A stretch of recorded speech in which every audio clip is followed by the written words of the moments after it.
Hey guys, and welcome back to this channel. In this video, I'll be showing you guys how you can export videos on CapCut PC if you are enabled to do so. So if you go to export and it takes too long for you to export, also make sure you tick video exporting first though, and do not tick the rest to export your videos. You're going to go back to menu and you're going to select the settings tab. Then you are going to select performance, and you're actually going to turn these off.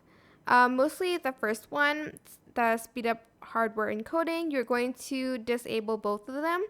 So it's to avoid exporting issues caused by incompatible drivers and will take effect after the project is reopened. So save that and then close your project, open it again, and try exporting now, and hopefully it works.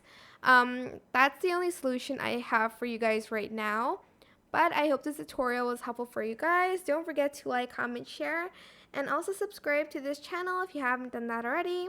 If you have any questions, just leave it in the comment section down below and I'll try my best to answer them all for you guys. Thank you so much for watching. Bye!